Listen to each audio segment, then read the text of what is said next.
the red carpet, the warm handshake, that President Trump simply lost that Putin gained there. The handshake, the warm greeting between them. I hear a lot of criticism like, why would he clap for Putin? See the articles now that American president applauds Putin as he arrives and rolls out the red carpet. A war criminal who was basically embraced by the President of the United States on a red carpet. There is concern from the Europeans that President Zelenskyy is going to be bullied into signing something away. Putin achieved most of what he wanted. Trump achieved very little. I thought Trump looked very tired up there.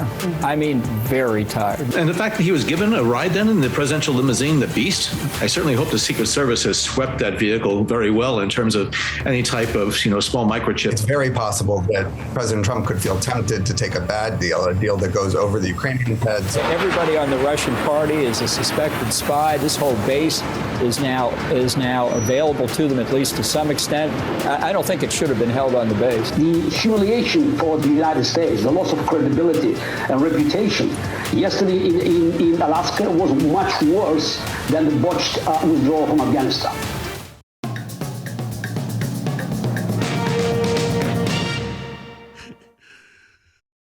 Wow, is that amazing? Hello, America, from the Mountain West. I'm Glenn Beck. History is being made this week. We are front row witnesses to it. I think this picture says everything you need to know. American leadership is back. The most powerful leaders in Europe met with President Trump just a couple of days ago. And honestly, it kind of looks like a group of students getting called into the principal's office. I mean, it was cordial. Everybody was great. But what was considered impossible, peace between Ukraine and Russia, is now not only possible, it's beginning to look probable. And every single European leader in D.C. this week was saying that President Trump was the catalyst for potential peace. They said, and I'm quoting, he broke the stalemate and accomplished, quote, in 2 weeks, what we couldn't have come close to doing in over 3.5 years. Now, a lot of this began with a meeting that the entire media apparatus, expert consortium, the Democrats en masse, I mean, everybody. Gosh, what they said that looks so stupid now, doesn't it? And they said it was stupid to go to Alaska. It was pointless. And they were poised to make Vladimir Putin the winner. How dumb do these naysayers look today? Yes, we don't have a deal yet. Yes, it could fall apart. But this was masterful, the way this whole thing was played. America, again, is in the leadership role. The president gave the state of Alaska, get this, 7 days to make the meeting between Trump and Putin happen. I don't think it's right to overlook that point. Putin had not flown to the United States for a one-on-one meeting for nearly 2 decades. Now, the guy who was tasked to get it all ready is the Alaskan governor, Mike Dunleavy. He joins me now. Governor, how are you, sir? I'm doing well, Glenn. Thanks for having me on. You bet. So 7 days, when you got the call, what were your thoughts? We got to move. We got to work quick. I have to give the advance team of the White House, though, a lot of credit. We got a call, and we talked a little bit on the phone. Then they were up there on a Saturday before the summit. We worked with them in person Saturday, Sunday. They went and they saw a number of venues. They did some great work. And, flash forward, this is why I say that. There were no incidents. Nobody was hurt. Nobody was injured. I'm not aware of any overt threats.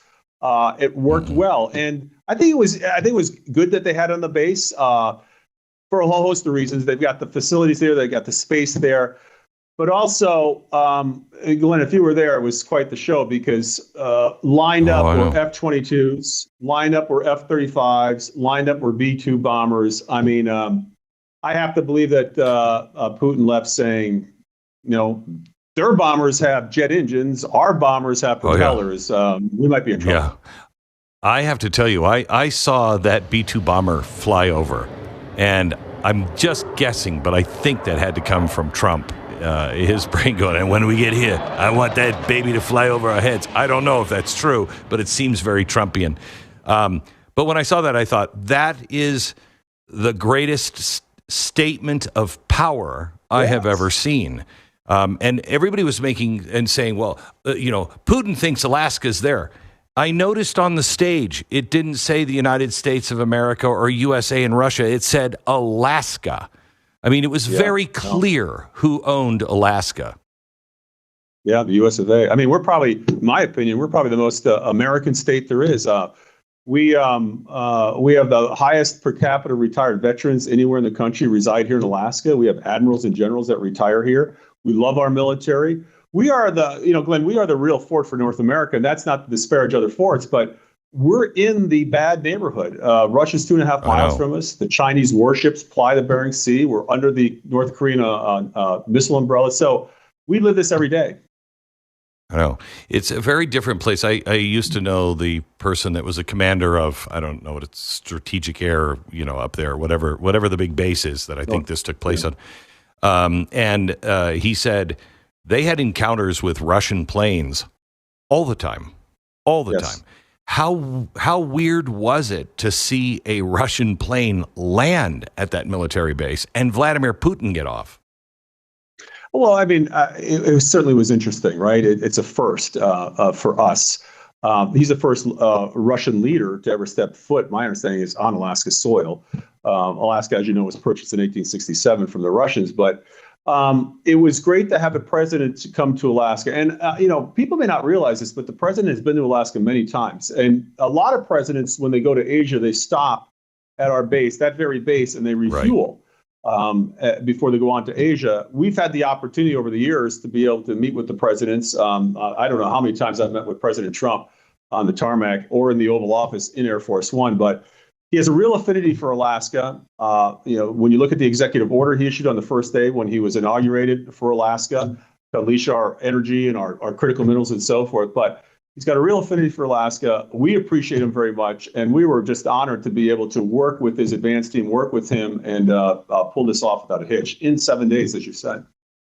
Having the president of Russia show up in Alaska, which is a oil giant itself, Alaska is it the largest oil reserve in the world? It's at least one of them. Was this a subtle? Go ahead. I'm sorry. I was going to say, Glenn, we have the North American supergiant in Alaska, Prudhoe Bay, in which we were producing at one time in 1989, 1990, 2 million barrels a day. We're about 500,000 barrels now. We are experiencing oil renaissance, and we're going to be producing hundreds of thousands of barrels more. But the United States itself is really the oil giant as a result of fracking. And so we are producing more energy, whether it's oil, whether it's gas, even our coal reserves are almost unmatched. So your point, though, that Alaska, him coming to Alaska and understanding that we are an energy giant and how we can contribute to turning on the spigots, as one would say, I think he realizes that. And and I just briefly, that was part of the discussion I was having with some of the press with regard to the Europeans. I mean, the Europeans are our allies, but they're also buying oil from Russia. On the one hand, they're buying oil from Russia. On the other hand, they want us to help with this war effort. And so if you really want to help with the war effort, you don't buy oil from Russia. You simply don't do it. And that's going to help the war effort. So I think probably the way it was set up under Biden, I don't think we could have sold the oil. We didn't want to be in the oil business, I think. Is that changing now? How is it changing in Alaska? Are you seeing a real difference in oil? And could we sell Europe all of the oil they need? Night and day. As I mentioned, Europe's buying oil and gas from Russia. They're buying both. But it's night and day with President Trump. I felt he was the best president in the history of Alaska in his first term. Trump 2.0 is unbelievable. Like I said, the first day in office, he issues an executive order for Alaska, the only state to get an executive order, to direct his agencies to help Alaska unleash its oil, its gas, its critical minerals, its timber, you name it. We are the resource giant for North America, for the United States. And it wasn't a one-off. This is what I want to say to people. It's very important. It wasn't a one-off for President Trump. His team, Doug Burgum, Secretary of the Interior, Chris Wright, Secretary of Energy, Lee Zeldin, EPA, you name it, Brooke Rollins with Department of Agriculture. They're on this EO constantly. I just had a phone meeting with Doug Burgum yesterday regarding our natural gas pipeline project, as well as our critical minerals. They're not just talking about it. It wasn't just political rhetoric. I can tell you as the governor that this administration, the Trump administration, and the guys and ladies they got working for them are absolutely committed to helping Alaska. And in talking with other governors, they're helping governors and Americans across this country. So this is a sea change. This is night and day for the Biden administration. What's the total population of Alaska? It's the size of a county, 740,000 people at the top of the world. 740,000. The reason why I ask that is I've flown to Alaska before. It's a long way away. I've lived in Texas. Alaska is beyond the comprehension of most Americans. They think of Alaska just as another state. It's almost the size of its own continent. I mean, it is an enormous space. So going in and taking some lumber or going in and drilling in some places, it's barely a blip on the face of Alaska, is it not? Correct. So if you looked at ANWR, for example, which President Trump opened up his first term, and the Biden administration illegally closed, and I say illegally because it was an act of Congress that opened it up for oil. If you look at a football field, where the oil drilling would take place, it'd be the size of a postage stamp, roughly, on ANWR. Virtually, it's so small, it's difficult to describe. And so the thing that we do well in Alaska, and Glenn, 20% of our population per capita is Native Americans up in Alaska. We have some very robust Native corporations and folks that are involved in the oil and gas industry. They want to protect the environment. We want to protect the environment. We do it better, we think, than anywhere else in the world. And so when you come to Alaska, yes, it's an oil giant, and yes, it's a gas giant, but the pristine concept of Alaska is still intact. And we believe we can do both. This idea that you can only do one or the other is, from our perspective, nonsense. Well, you have a beautiful state, and you did a great job. Or it's Donald Trump said, beautiful, greatest ever. Did a great job hosting Vladimir Putin. I thank you very much, Governor. I hope to talk again. God bless. Thanks, Glenn. Thanks for having me. You bet. All right, back in just a second, because I want to tie what happened all together, because it really builds on where we were last week on our Wednesday night special. We'll get to that in just a second.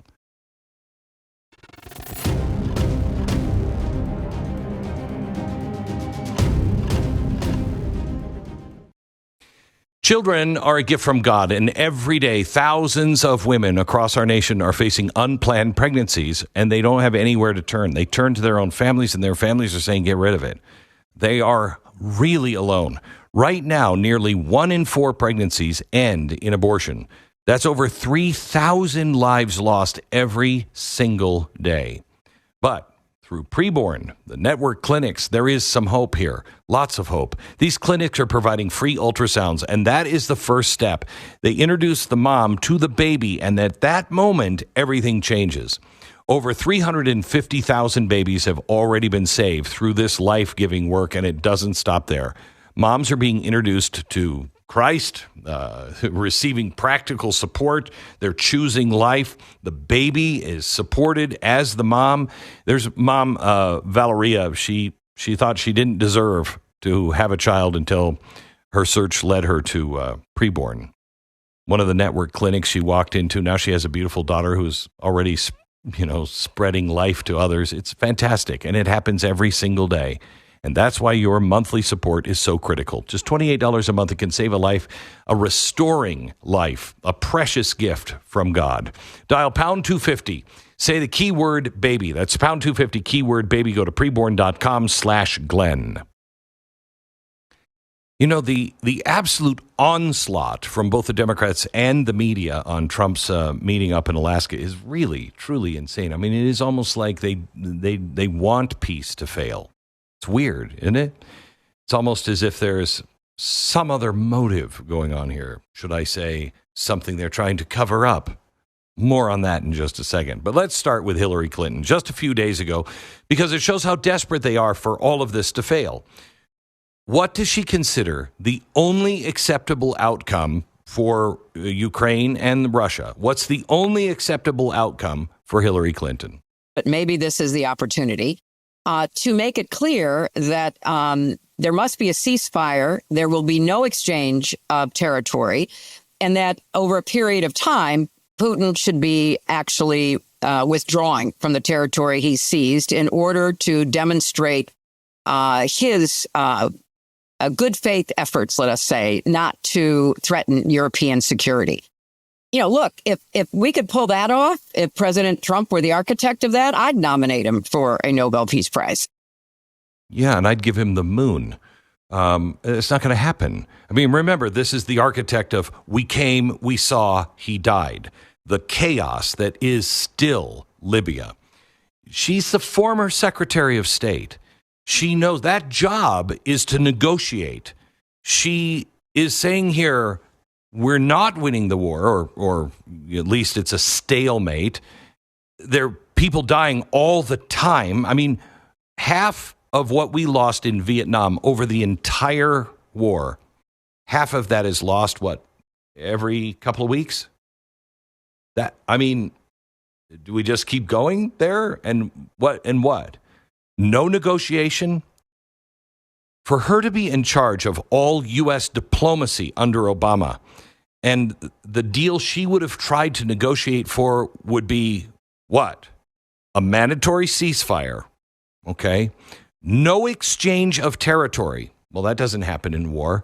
And a total withdrawal of Russian forces with a guarantee to never threaten European security. So in other words, Mr. Putin, you have to leave, you have to accept defeat, you have to tuck tail, and you have to admit to the entire world and your population that just gave 50, 70,000 people have died, that you were wrong and it was right for you to be defeated. Oh, yeah, no, sir, sure, that's going to happen every time. That'll never happen. It's ridiculous. And Hillary Clinton knows this. I don't think she has any intention of seeing this conflict end. None of them want it to, and I'll show you why after the break.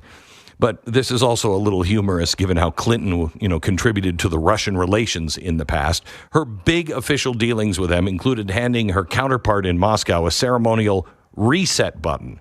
You remember this? They're there laughing. One big problem, Hillary's...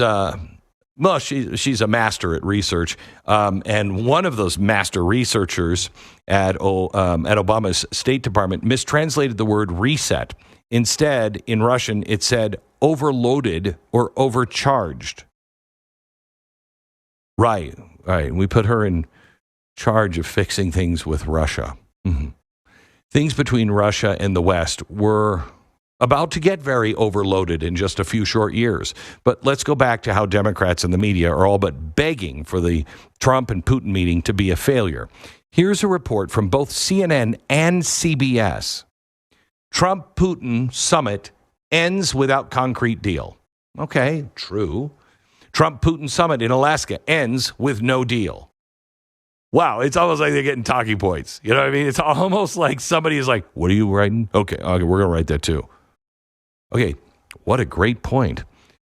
This war is 3 years old. We have well over 1 million lives lost. No let up in the killing in sight. And you want to tell me that everything wasn't called off over a few beers, some peanuts, and a dad joke or two? Oh my gosh, how did that happen? Why even try? We had extra peanuts. Here's MSNBC. Quote, why Trump's summit with Putin was doomed from the very beginning. End quote. By the way, does anybody notice they are meeting in a couple of weeks? The two of them that didn't want to meet, they're meeting with Donald Trump in a couple of weeks. The experts over at what is soon to be called now MSNOW, Ms. Now, I like to call it MS-13. Anyway, what was known as MSNBC, they try to make the point here that Trump is being stupid and wasting all of his time. After all, the war is ultimately up to Zelenskyy and Putin. Wow, what an amazing point. I mean, at no time in either ancient or modern warfare has any other powerful nation helped mediate an end of a conflict. Is that what these brain children are trying to claim? And also, It's not like Russia and the rest of the world, for that matter, consider the war in Ukraine to actually be a proxy war between NATO and Russia. Oh, no, wait. They do consider this a larger proxy war. The sheer fact that the American media and politicians want Trump to fail here is almost a war crime, really. Crime against humanity, kind of. I mean, light. I mean, that's what it is. You want more people to die because you haven't humiliated one side?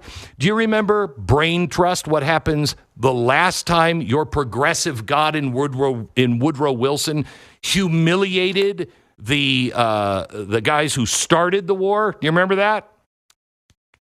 Oh, yeah, that's right. They turned into Nazis. Now, contrary to Hillary Clinton's version of what a peace agreement might look like, here's what President Trump has the burden of trying to pull off. He has to somehow give both countries an opportunity to claim, I won. Okay, well, that's not easy. Somehow, that has to include both sides giving up something they really want. Somehow ensure Ukraine will never get invaded by Russia ever again. Oh, well, that's simple. That's simple. You would think that we could all come together, at least to appreciate that process that has begun. I mean, it is possible. You would think that there would be, somebody would give him some benefit of the doubt, some breathing room, give the president, after his recent track record for mediating in the middle of multiple global wars and conflicts, you might give him a little bit of the benefit of the doubt. No. By the way, let's leave out the Abraham Accords, okay? Even though that was a big one, but it was also not during this term, they never mentioned that one. They never looked at that as a giant accomplishment. But in just the last few months, Trump has helped to bring peace, stability, or at least reduce tensions in Israel and Iran. Remember, that was going to be global war. India and Pakistan, that was going to be a nuclear war. The Democratic Republic of the Congo and Rwanda, Thailand and Cambodia, Serbia and Kosovo, and Egypt and Ethiopia.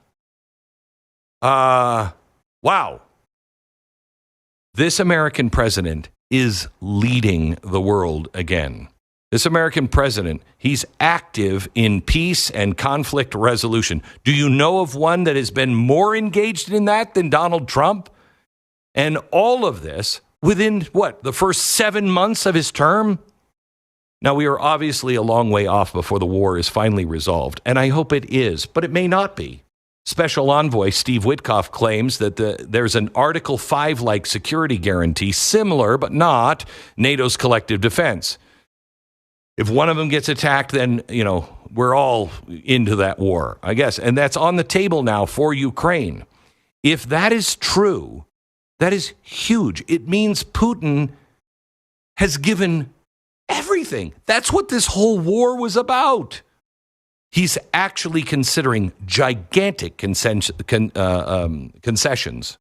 Zelenskyy, he said he'll never sacrifice unconquered land. Oh, wait a minute. Unconquered. What's that mean? Is that a hint that Ukraine is finally willing to make some concessions here? And, they're occupying that land, so we'll give them that, but not this because they didn't conquer it. Yes. At any rate, the process has officially begun, and it should be celebrated, not wished into failure. Consider this for a second. The last time Putin had a meeting in the U.S. with a U.S. official on U.S. soil and not having something to do, with the UN was 2007. George Bush. Relations have been so bad that we have been barely on speaking terms. But now, thanks to President Trump, Russia's president was meeting in person inside U.S. territory with the president of the United States. How is that in any way, shape, or form being spun into anything but wow? I mean, wow.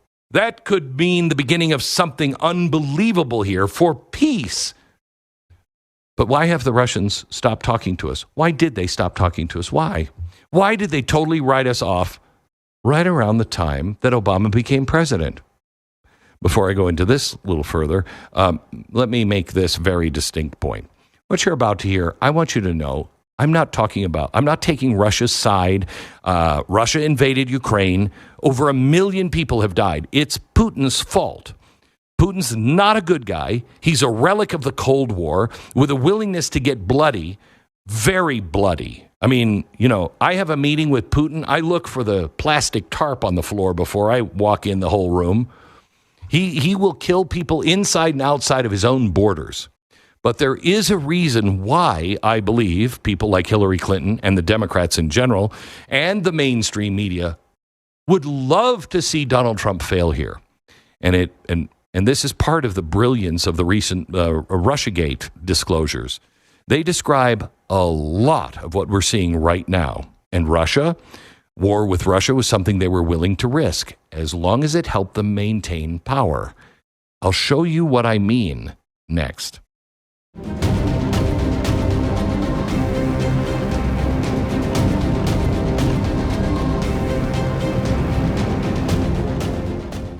All right, if you're a homeowner, you need to listen to this. In today's AI and cyber world, scammers are stealing home titles and your equity is the target. Here's how it works. Criminals forge your signature on one document. They use a fake notary stamp. They pay a small fee with your county, and just like that, your home's title has been transferred from you to them. Then they take out a loan using your equity or even sell your property because they have the title. And you won't even know it's happened until it's happened. I mean, you'll get a knock on the door or a foreclosure notice. When's the last time you checked on your home title? If the answer is, never, you should probably pick up the phone. We've partnered with Home Title Lock so you can find out right now if you're already a victim. Use the promo code GLENN at HomeTitleLock.com. HomeTitleLock.com, promo code GLENN. You'll get a free title history report and a free trial of their $1 million triple lock protection. That's 24/7 monitoring of your title, urgent alerts if anything changes, and if fraud does happen, they'll spend up to $1 million to fix it. So don't be a victim. Go to HomeTitleLock.com. Use the promo code GLENN. That's HomeTitleLock.com, promo code GLENN. Here's what President Trump, after he concludes his talks with Putin, I want you to listen to what he says was one of the major roadblocks to U.S. Russia relations. Listen. We really made some great progress today. I've always had a fantastic relationship with President Putin, with Vladimir. We had many tough meetings, good meetings. We were interfered with by the Russia hoax that made it a little bit tougher to deal with, but he understood it. Smile, a little bit of a smile on Vladimir's face. Interfered with by the Russia hoax. I want to be as clear as I possibly can here. If President Trump pulls this off, it will be miraculous for the people in Russia. It will be miraculous for the people in Ukraine. It will be miraculous for everybody in the world. As remember, Joe Biden was saying this could be thermonuclear war. Remember that time just not too far ago when we were like, wait, this could be what?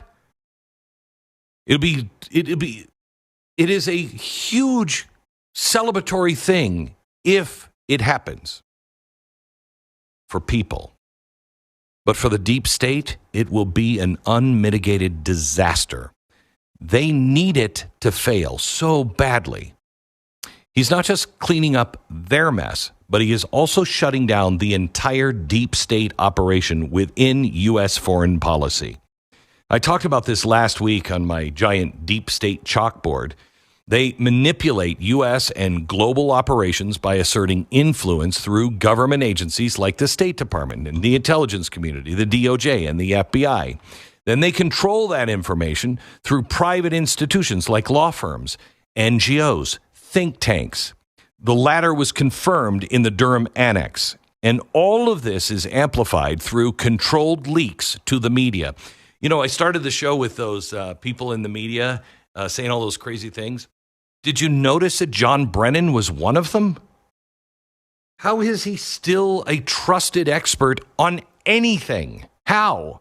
I mean, it's not my opinion. Look at the documents. That's how Russiagate took wings, okay?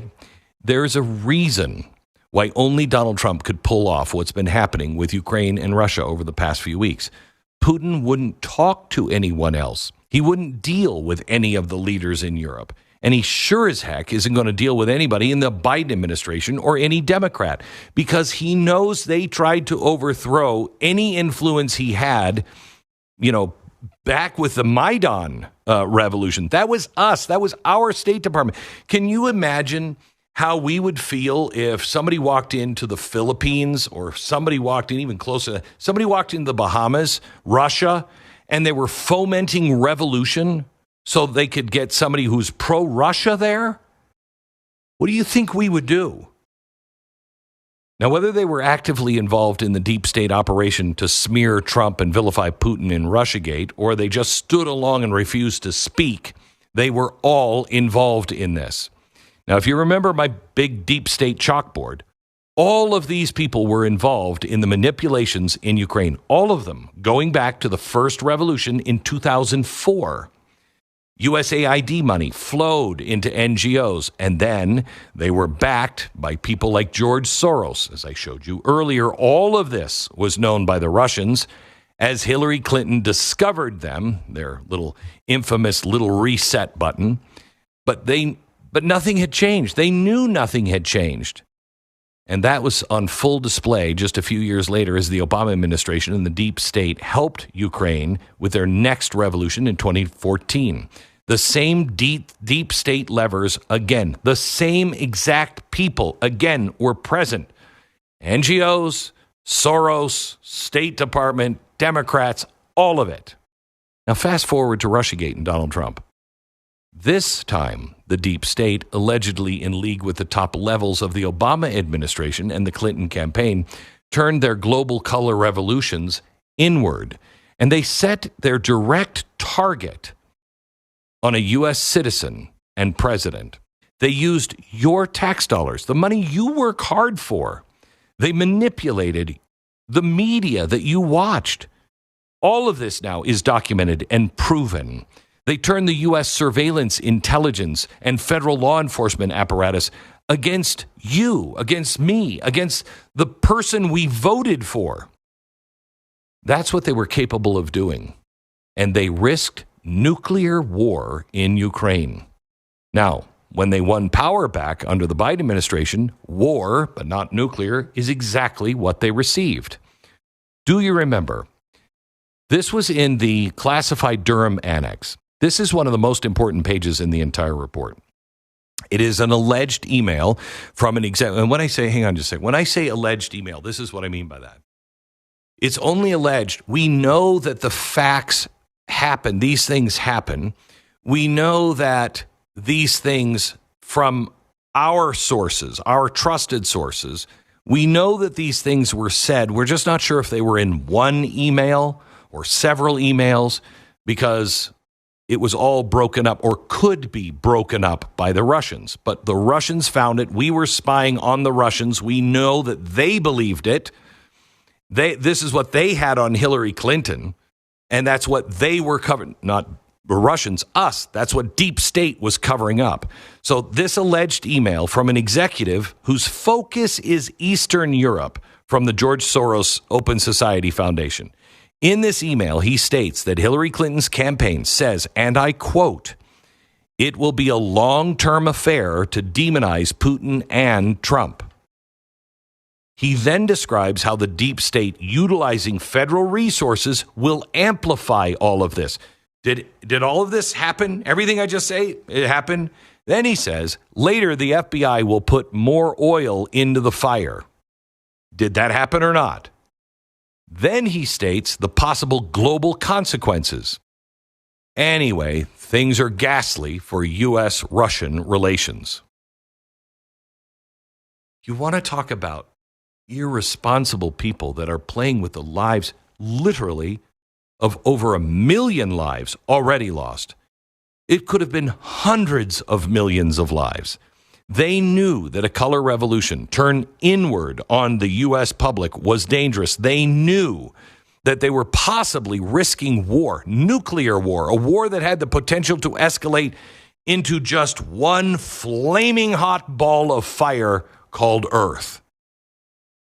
But the ends justify the means. They said, screw it, and they did it anyway. Now, just look at some of the scandals that have revolved around this. Scandals that we have been close to nailing down over the past few years. We watched the Biden family swoop into places like Ukraine, personally making money off the chaos in Ukraine. Also, helping the chaos in Ukraine. We saw what looked like political corruption as Joe Biden, the point man on Ukraine, used his leverage to fire the prosecutor general in Ukraine. We watched George Soros, his Open Society Foundation, sweep into Ukraine in tandem with Obama's State Department.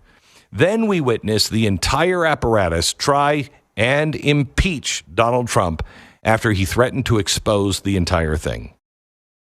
And then the war the deep state risked arrived. Only Donald Trump could pull off what is now happening with the entire peace process. Target number one of their U.S.-based color revolution is now cleaning up their mess. I want to say again, I am not absolving Putin or Russia for any of this. I do kind of understand why they would want to do this, not that they did it, but why they would want to do this. They see these same people come in and they're like, oh, geez, and now they have ultimate power. Nobody's caught them on any of this stuff. Look what they've done to Donald Trump. Look what they've done to me. And the whole country and the whole Western world is convinced that we're the bad guys.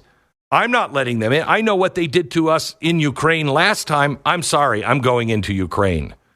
I'm not saying that's the right decision, but I have a feeling that's the way he at least viewed it. They were the ones who chose to invade Ukraine. Nobody else. It was Russia. Over 1 million deaths followed. Understand that clearly. But maybe, just maybe, Donald Trump has put us on the road to peace. Maybe the entire deep state machine is on the verge of complete, catastrophic breakdown and collapse. Back in a minute.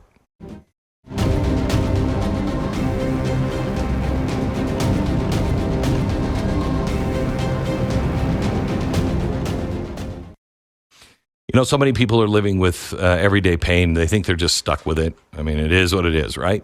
But it doesn't have to be that way. Let me tell you about Jenny. She's from Texas. Let me tell you her relief factor story. Okay, Jenny was out for a walk. She was unfortunately hit by a car. She said her entire lower back was out. It was all in pain. Her husband heard about Relief Factor. Jenny said, sure, it's worth a try. Relief Factor worked. It not only decreased her pain, but also her range of mobility increased. She said, being grateful is an understatement. If you're living with aches and pains, see how Relief Factor, a daily drug-free supplement, can help you feel and live better every day. Give their 3-week quick start a try. It's only $19.95. In a few weeks or even days, you might feel the difference Relief Factor can make in your life. Don't be stuck living with the pain. Visit relieffactor.com. Call 800-4RELIEF. That's 800, the number 4, RELIEF. I'm up here in the Mountain West at our ranch, and Jason Buttrill joins me. He is our chief researcher and head writer of this program. Welcome, Jason. Thank you, sir. So looking at all of this, I feel it's so weird because I do not like Vladimir Putin. The guy is a killer. Not for him in any way, shape, or form. No one had it coming on what he did. Okay, 1 million people plus dead. Nobody had that coming, no matter what the excuse was. However, you know, when we're seeing all this stuff being released on the deep state, they were not friends with Vladimir Putin. I mean, they'd do anything they could to destroy Vladimir Putin. And I don't think it was because they're the bad guy, because he stood in their way in many ways. Right. I think it's kind of ridiculous when obviously Vladimir Putin chose to do the invasion. Yeah. He chose, to kick off the slaughter of over 1 million people. I think he would do that to his own people, if he needed to. He's a bloodthirsty monster. Bloodthirsty monster. But I think it's absolutely ridiculous that we cannot acknowledge that our deep state, in league with multiple different, policies from the Obama administration, the Biden administration, everything they've done over the years hasn't pushed him one step forward in deciding to do that invasion. I look at everything you've laid out over the past 3 weeks. I mean, you gave us a template for the deep state and how they're going to operate. My next, thing I'm looking for is how you made this statement in this show. They cannot allow him to be successful in this peace process. Can't. So what are they going to do? And it's kind of frightening to me on how they can hamstring and stop this before we even get a chance to a trilateral peace process between Trump, Zelenskyy, and Putin. What could they do? We've seen the template. You gave us the chalkboard on it. Now we look at, things they've done in the past. You think about, let's start here. Tulsi Gabbard just declassified a whole slew, or just stripped the clearances of a whole slew of people. 37 people. Remember this morning, you and I were like, you recognize any of these people? Yeah. Like, no. That's kind of the scariest part of that. Yes. Because they are embedded in our DOJ, FBI, our intelligence community, everywhere. At some point, they were involved in this, at least shaping the intelligence community assessment and the smear against Donald Trump. We don't know, who heard of Lieutenant Colonel Vindman before all of a sudden he came out, and you put that on as that was one of the echelons within the deep state. Who's going to come out of the Pentagon? Well, at that point, it was Lieutenant Colonel Vindman. Then we had other parts to that, to that entire operation. Who had ever heard of Eric Charamella? No one had ever heard of him. Yeah. Remember all that? Yeah. These are the people that's what keeps me up at night, because these are the ones that will start working their way through that diagram, through that chalkboard that you had. And then the media amplification comes. Then the NGOs will chime in with the think tanks and go, this is right. This all makes sense. We'll write a paper on this. It proves that. CNN will quote that paper. Washington Post will also quote that paper, and unnamed sources that they'll have in the Pentagon and the intelligence community that will say, yes, this is what's going on with however they plan to derail this. I mean, we have to be laser focused on these things right now.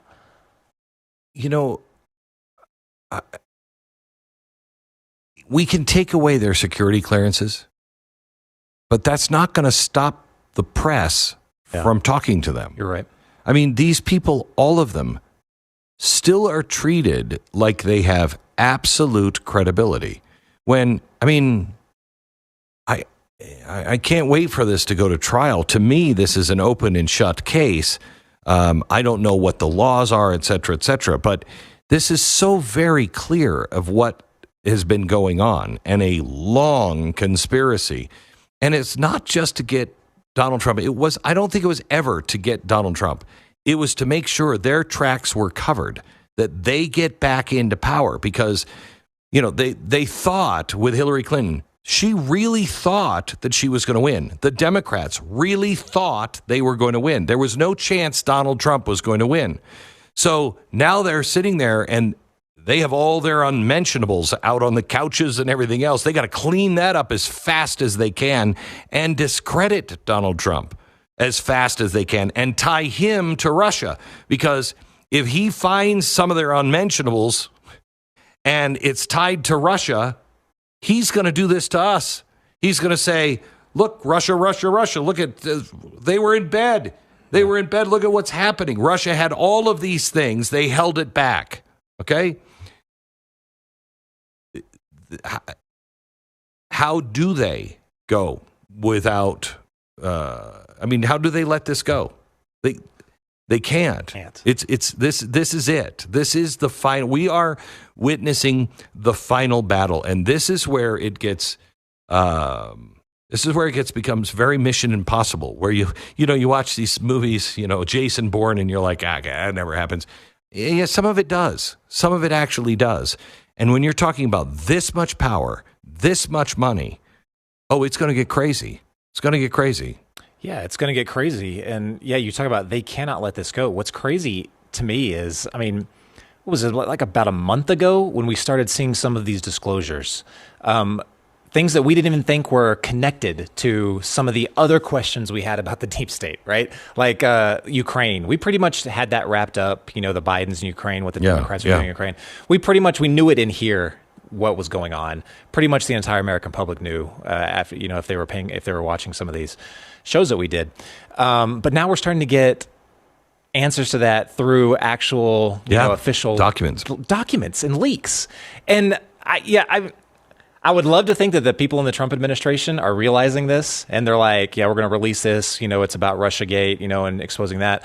But I'm very, very curious. With Inside, they're like, "Oh, well, this also provides answers to exactly what was going on in Ukraine," because they wanted answers on that as well. But I guess my point is, little by little by little, as they're releasing this stuff, it's exposing the entire machine. I know it is. And this right here, that what's going on with Russia. I mean, you just mentioned how the Open Society Foundation guy, Eastern Europe guy. Yeah.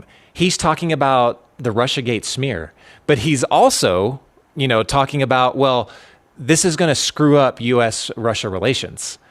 There's all these different connections that are just head-on collision right into each other.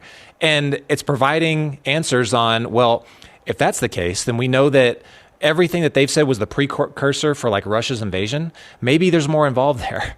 Maybe there's more involved this. Maybe we have government institutions that were more involved. Kind of like, we found out later that, there was a lot of, US dollars and funding going towards Wuhan that ended up going into COVID-19. All this stuff is connected. Yeah. The most infuriating thing about all of this is that how we've been just played. The American people have been played. Our money has been stolen. Yes. Our time has been stolen. Our emotions have been played on. They lied to us over and over and over and over and over again. If you go to kill the king, you better make sure he's dead. Yep. And they didn't kill the king. And they had to. Now you understand why they literally would encourage people. Yeah, you should maybe go get a gun and kill him. He's the only guy that could expose all of this. And the hour is growing late for them. I mean, you get a little bit more and you get some momentum going from the DOJ. This thing falls apart. I mean, they all are discredited out of the media. And then what happens to the media? I mean, we're living in, thank you, China. We're living in interesting times. All right. We'll see you back on radio tomorrow. Jason, thank you so much for all the hard work on piecing all of this stuff together. We will see you tomorrow on radio, where we will have more on this and also the latest on the movement on this negotiation. From the Mountain West, good night, America.